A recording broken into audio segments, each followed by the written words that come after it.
भारती ने अपने बेटे दीपक के लिए लड़की ढूंढने के लिए सभी रिश्तेदारों दोस्तों से कह दिया था। उसे एक बहुत अच्छी लड़की की तलाश थी। वह अपने पति रवि से इसी बात की चर्चा करती कि जब दुल्हन इस घर में आएगी तो घर कितना खुशहाल हो जाएगा। चांद सा टुकड़ा लाऊंगी अपने राजकुमार के लिए। दीपक से भी बार बार पूछती कि लड़की तुझे कैसी चाहिए, पर दीपक हंसकर टाल देता था। क्या मम्मी, अभी कहाँ, मुझे बहुत कुछ करना है। उम्मीद नहीं थी कि दीपक फ़ोन पर अपनी पसंद की लड़की को चुनकर उसके सामने रिश्ते का प्रस्ताव लेके आएगा। भारती के लिए एक बहुत बड़ा धक्का था। शाम को 2 कप चाय के साथ भारती अपने पति के पास बालकनी में बैठ गई। रवि ने पूछा, क्या हुआ भारती, आज चीनी डालना भूल गई चाय में? अच्छा। भारती का ध्यान विचारों से हटकर चाय की तरफ गया। मैंने ध्यान ही नहीं दिया, अभी लाती हूँ। भारती चाय के लिए चीनी लेकर आई और चम्मच से कप में घुमाकर मिलाती जा रही थी। पता नहीं कैसी होगी दीपक की पसंद, हमसे घुलेगी मिलेगी कि नहीं। मन ही मन उधेड़-बुन में लगी थी। रवि ने कहा, बड़ी चुप हो, क्या बात है? नहीं, ऐसा कुछ नहीं है। आज सुबह दीपक का फ़ोन आया था। उसने बताया कि माँ, आपको लड़की देखने की ज़रूरत नहीं है, मैंने लड़की पसंद कर ली है। भारती ने पति को जब उसने दीपक से हुई बातचीत के बारे में बताया तो वो पूछने लगे कि अच्छा, कौन है लड़की, कहाँ से है, क्या करती है? कुछ पूछा नहीं तुमने? भारती ने जवाब दिया, नहीं, मैंने सोचा मिलकर बात करेंगे, कल आ रहा है। अगले दिन दीपक की पसंद का नाश्ता और खाना बनाकर फुर्सत से जैसे ही बैठी तभी दीपक आ पहुंचा। आते ही मम्मा मम्मा करता हुआ गले से लिपट गया। क्या बात है, आज बड़ा खुश है, भारती ने बोला। इस पर वो कहने लगा कि मैंने आपको मिही के बारे में कल बताया था ना, ये देखिए, ये उसकी फ़ोटो। कुछ घबराई नज़रों से फ़ोटो को देखने लगी। लड़की अच्छी थी, वैसे भी ना कहने का तो सवाल ही नहीं उठता था। दीपक की पसंद जो थी, पर अपने लिए अपनी तरह से रिश्तेदारों में जान पहचान की लड़की देखने की उसकी इच्छा हमेशा रही थी।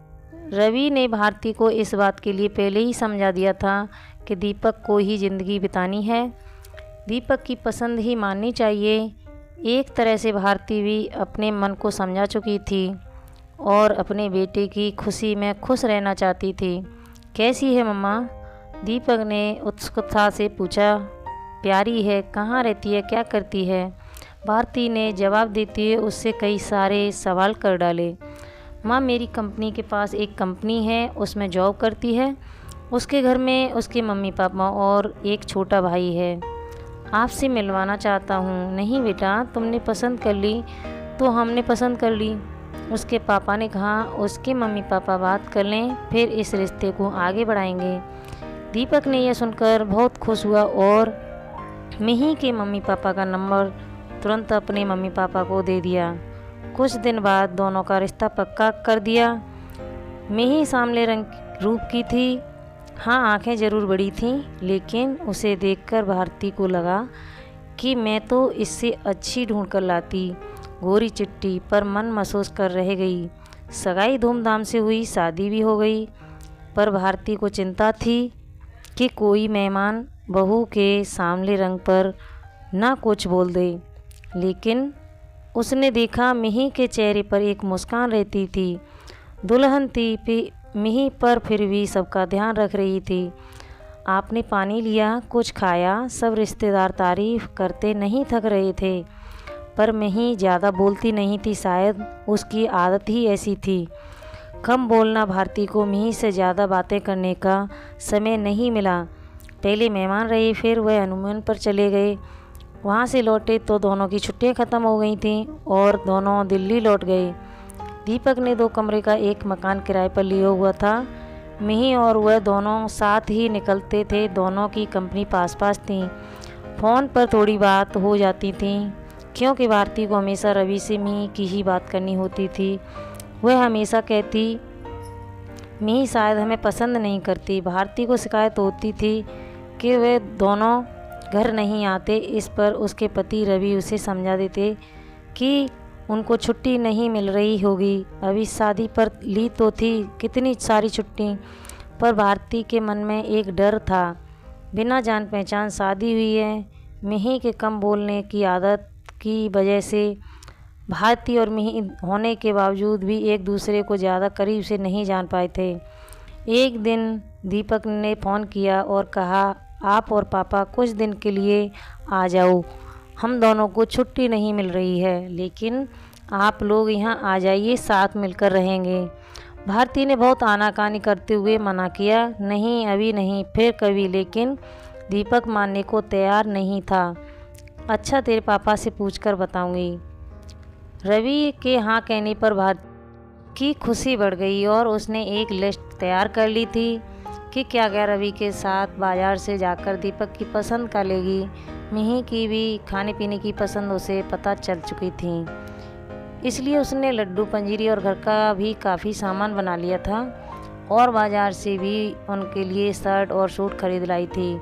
आखिर पहली बार बेटे और बहू के पास रहने जा रही थी। रवि और भारती टैक्सी करके दिल्ली पहुंच गए। भारती सोचने लगी, मिही ऑफिस होगी, छुट्टी तो ली नहीं होगी। दरवाजे पर ताला नहीं था। भारती को अच्छा महसूस हुआ। डोरबेल बजाते ही मिही ने पैर छुए और नाश्ता और चाय लेकर आ गई। मिही ने कहा, आप नहा धोकर कपड़े बदल लीजिए, मैं थोड़ी देर में खाना लाती हूँ। सामने नया टावल रख दिया। ये देखकर रवि मुस्कुराए। थोड़ी टेढ़ी निगाह से भारती थोड़ी सी मुस्कुराहट के साथ नज़रें नीची करके नाश्ता करने लगी। देखा बहू कितनी समझदार है। रवि के ये कहने पर भारती कुछ नहीं बोली। कहती भी क्या, शाम को जब दीपक आया तो सब खुशी से मिले। भारती सामान दिखाने लग गई। सब खुश थे। दीपक, भारती और रवि बातें कर रहे थे। मिही अपने इधर उधर के काम समेटने में लगी थी, बस एक छोटी सी मुस्कुराहट लिए। रात का खाना बाहर से ही ऑर्डर कर दिया था। सब ने मिलकर खाना खाया। खा पी कर सब सोने चले गए। मिही ने 2 चादर, 1 जग पानी और गिलास सब रख दिया था। भारती को मन ही मन खुशी हो रही थी। जैसा उसने सोचा था मिही वैसी थी, घर समझने वाली। अगले दिन ऑफिस था। दीपक बताता था कि दोनों कॉर्नफ्लेक्स खाकर जाते थे। भारती ने सोचा उन्हें कंपनी में मिल जाता होगा खाना, इसलिए कुछ ज़्यादा खा कर नहीं जाते। उसने सोचा क्यों ना मैं अपने रवि के लिए कुछ बना लूँ। तभी मिही की आवाज़ से उसका ध्यान टूटा। माँ, नाश्ता रेडीमेड है, ढोकला दीपक ने बाज़ार से ला दिया था। भारती ने देखा मिही नया सूट पहनकर तैयार थी। ये वह सूट था जो भारती लाई थी। मिही ने आगे बोला, खाना बना दिया है, खा लीजिएगा।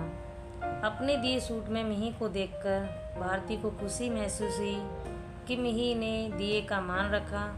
सुंदर लग रही हो मिही, भारती ने धीरे से कहा और तुरंत बात पलट दी। अरे मैं बना लेती नाश्ता। मिही ने कहा, नहीं माँ, आप क्यों काम करेंगी।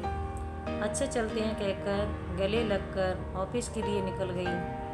भारती ने मिही की आंखें पढ़ ली थीं कि बिजी होने पर भी छोटी छोटी बातों का ध्यान रख रही थी। मिही, रवि सुनो। भारती ने अपने गालों पर एक हाथ रखकर कहा, मुझे मिही के गले लगने का इस पर देर तक महसूस हो रहा है।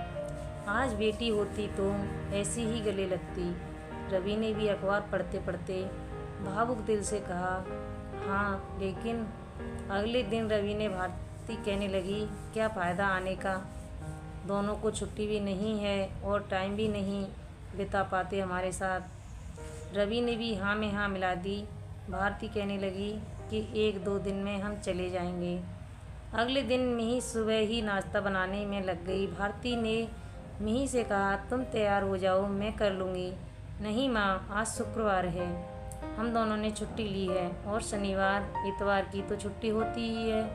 हमारी 3 छुट्टी आपके यह शहर घुमा देंगे। मन ही मन भारती मुस्कुरा रही थी कि बेटे बहू के साथ पूरा दिन बिताएंगे।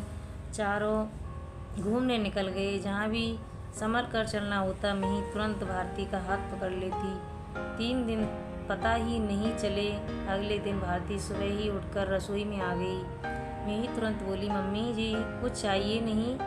भारती ने कहा, मैं तो इसलिए चली आई कि दोनों मिलकर काम करेंगे, सब काम जल्दी हो जाएगा। यह सुनकर मिही मुस्कुरा दी। दोनों ने मिलकर नाश्ता बनाया और मिही ऑफिस के लिए तैयार हो गई।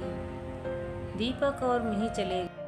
भारती रवि से मिही की तारीफ किए जा रही थी और रवि मुस्कुरा रहे थे। तुम वही हो? मिही के लिए इतना डरी बैठी थी। भारती धीरे से मुस्कुरा दी थी। शाम को दीपक और मिही ऑफिस से आए। खाना खाते समय रवि ने कहा, दीपक हम कल जाने की सोच रहे हैं। दीपक ने कहा, अभी तो कुछ और दिन रुको, आपसे खूब मन लग रहा है, आप अकेला तो महसूस नहीं कर रहे? नहीं दीपक बेटा, तुम्हारी मम्मी साथ है ना, तो दिन आराम से कट जाता है। कभी टीवी देख लेते हैं और कभी अखबार पढ़ लेते हैं, ऐसे में समय का पता नहीं चलता। दीपक ने कहा, तो फिर क्यों जाना है? खाना खाने के बाद बर्तन समेटकर मिही कमरे में आकर बोली, मम्मी जी शाम को ऑफिस से आकर बहुत अकेलापन लगेगा। आप दोनों की आने से रौनक हो गई है, थोड़े दिन और रुक जाइए, या मैं तो कहती हूँ कि आप हमारे साथ ही रहिए। वैसे भी आप पापा जी रिटायर हो गए हैं, कोई काम नहीं है, आप दोनों का ध्यान हम पास रहकर ज़्यादा अच्छे से रख पाएंगे। जो मिही बोलती नहीं थी वह आज बड़ी बड़ी बातें कर रही थी। रवि और भारती एक दूसरे को देखकर मुस्कुरा रहे थे। भारती ने मिही के पास आकर उसका हाथ अपने हाथों में ले लिया। कहने लगी कि कितना ध्यान रखती हो तुम हम सबका। दीपक बड़ा किस्मत वाला है जो हमें एक अच्छी बहू मिली। इतनी अच्छी तो मैं भी नहीं ढूंढ पाती। यह सुनकर मिही भारती के गले लग गई। मिही बोली, मम्मी जी मैं भी किस्मत वाली हूँ जो ऐसा परिवार मिला है। प्यार और अपनेपन की वजह से दिल की बात दिल तक पहुँच गई थी।